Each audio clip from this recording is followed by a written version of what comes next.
This is the Samsung Galaxy Watch 4, and this watch is special, my friends, not just because it's a fantastic piece of kit, a little bit of TLDR right there, but also because it represents a confluence of two of the largest watchOS makers out there.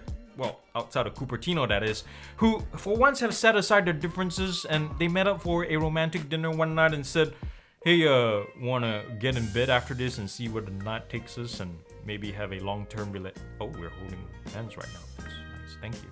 And maybe have a kid or two after that and see what they look like. What do you think? Yeah? Well, I love you too. And wow, you really have soft hands, Samsung. You do. Well, must be the Korean skin. Well, the big question for the rest of us is this a match made in heaven? A lot of reviewers out there are saying yes, but I'm having a hard time understanding this because I don't think this collaboration is all bed of roses. But let's find out what I think about this watch after these messages. Don't forget to sub and like this channel. Let's do it.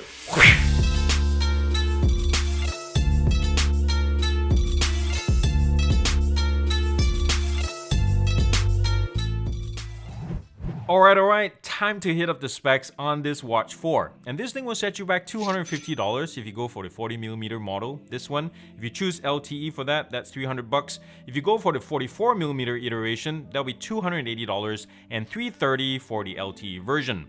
Are you confused yet? And by the way, there's also the classic model, which is a whole other price range, and thankfully we're not looking at that today. That will confuse things a whole lot more. Color-wise, you can opt for black, pink gold, or this one, white.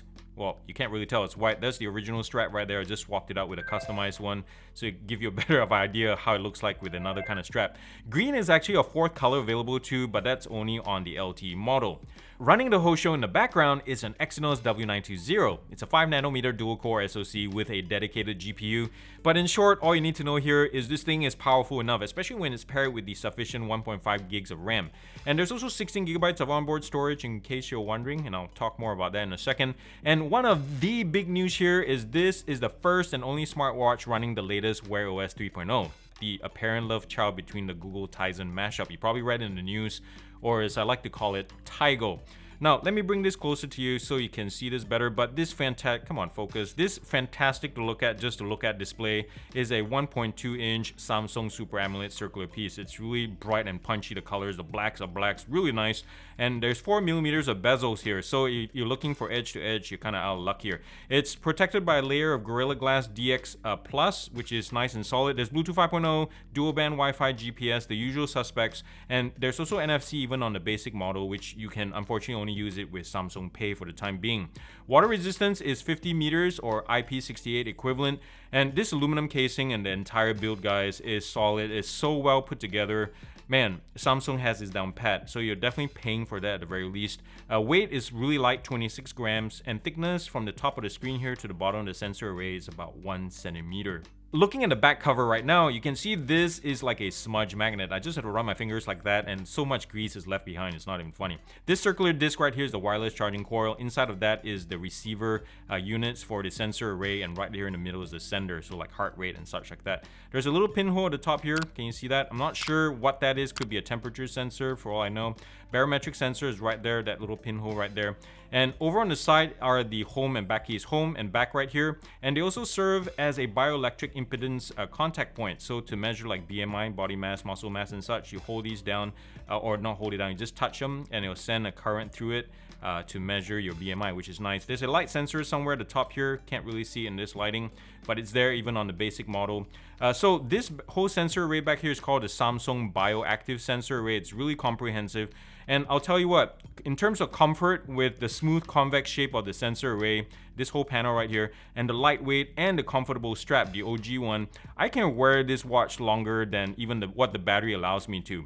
And by the way, guys, the non-LTE models, in case you've already noticed, there's no speaker on board. So using this Watch 4 is such a smooth and pleasant experience, guys. It's almost the level of Apple Watch. It's not quite there yet, but getting closer every day. And I have to say this, Wear OS 3.0, they claim up to 30% increase in performance overall with faster app load times, for example, and slicker UIs and animation. As you can see here, it's really nice, barely stutter. No stutter is really, it's very, very smooth, even on this base model. And I use that term very loosely because the hardware in this thing is nice and solid.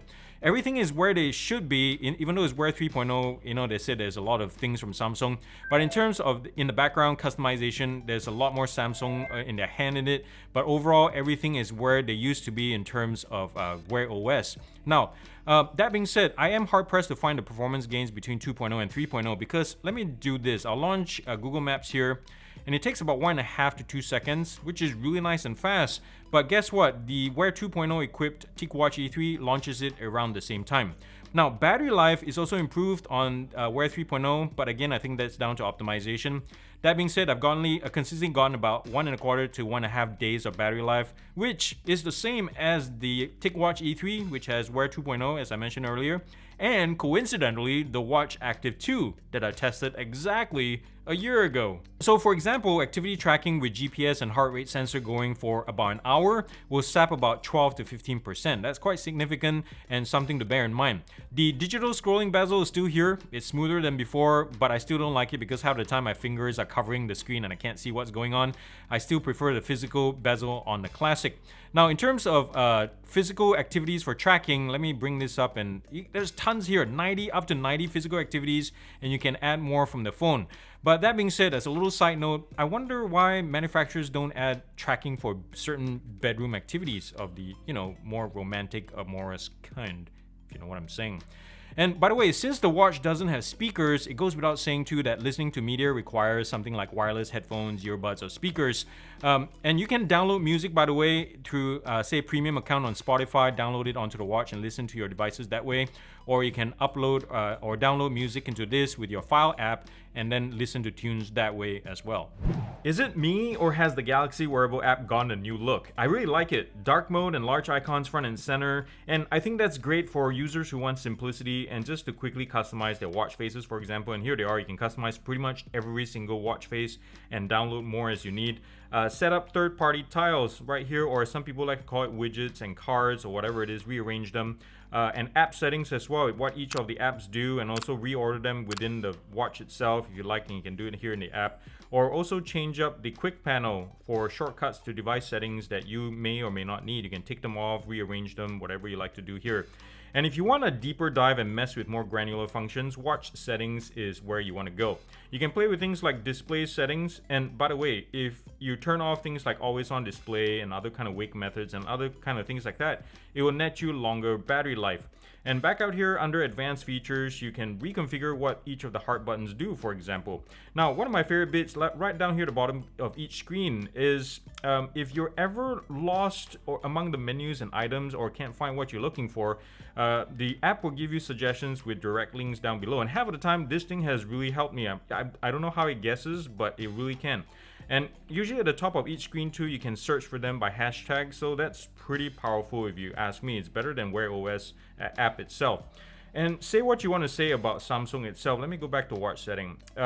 They are fantastic about updates and dumping new features. Right down here under watch software update, they do that quite frequently, so that's usually something to look forward to.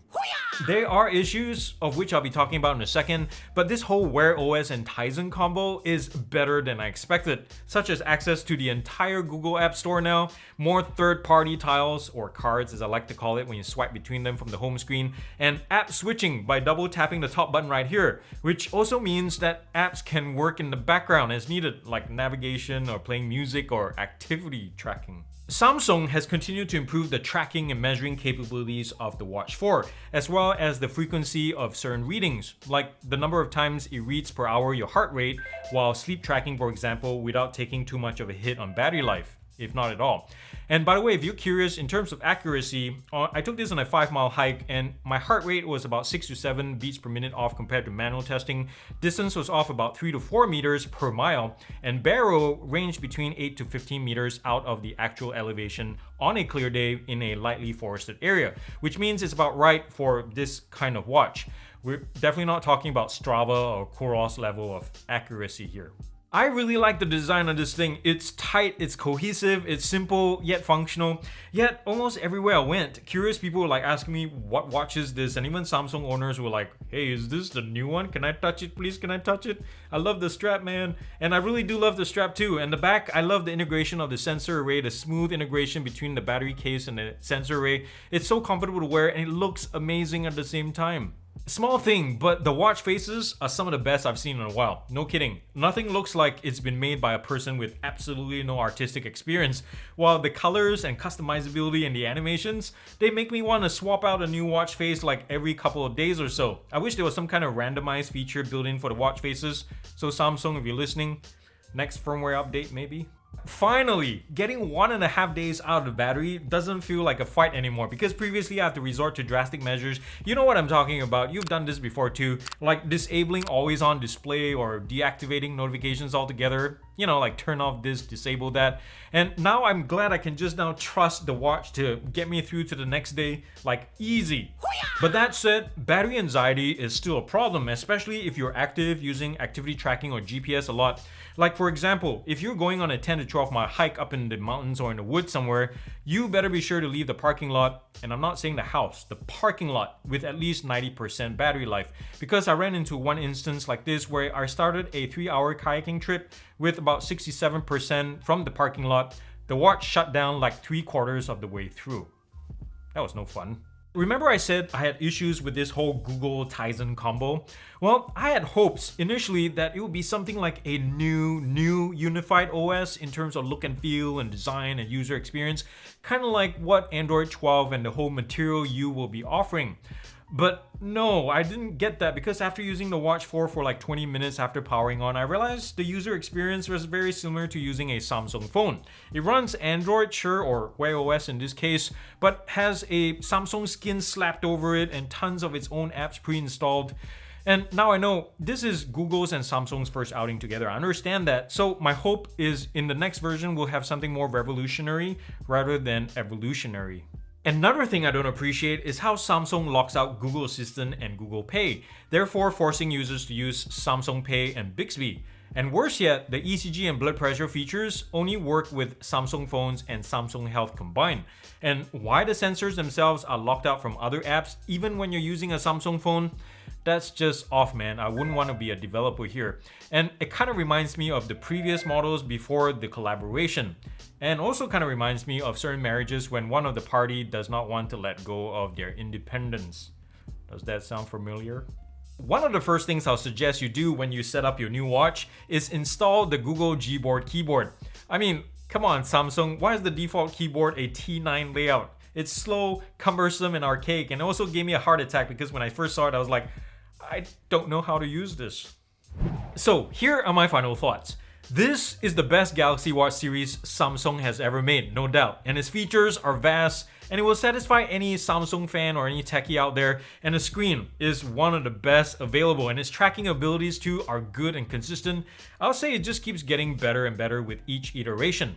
But on the other hand, even with the so-called game-changing Wear OS 3.0 collab, it still feels like a previous Samsung watch. It's very much Samsung-gnostic and not very inclusive in my opinion. And some of you may or may not like that. So with all that said, I want to give this Samsung Watch 4 a gear up score of 8.6 out of 10. And this is how I broke it down to get a final score. If you have any questions about it, feel free to comment down below. You know what? I really appreciate you for stopping by and watching this, and please come back next week and I'll have a couple more episodes ready for you. If you haven't already either, subscribe to this channel, mash and kill the button down below and turn on the bell notification icon. Tell your friends and family about this channel as well. Share the heck out of it because I'm trying to get to 50,000 subs, and looking right here, 12,081. I've been doing this for 2 years and I think YouTube doesn't like me. I think I'm too critical or sarcastic or something, or maybe it's the dad jokes. I don't know, but I need your help, guys, and visit my Patreon page down here too if you can, support me financially that way. Remember the thumbs up if you like this video and comment nicely down below too. That's super important stuff. And thumbs down. Thumbs down to people who rake leaves with pitchforks. Yes, I've seen that around the neighborhood. I've seen a couple of people, even my dad does it right here. You know, it's fall time, the leaves are falling, and instead of using rakes, they use pitchforks. That's like, I don't know, eating rice with toothpicks or something. That's just not very efficient. So thumbs down to your poor choice of utility tools. Anyways, that's all I got. Thank you so much for watching this, guys. I love y'all very much. Remember to do something kind of loving for somebody in this world, because the world needs it more than ever, and it starts with you. I love y'all. Peace out, and God bless.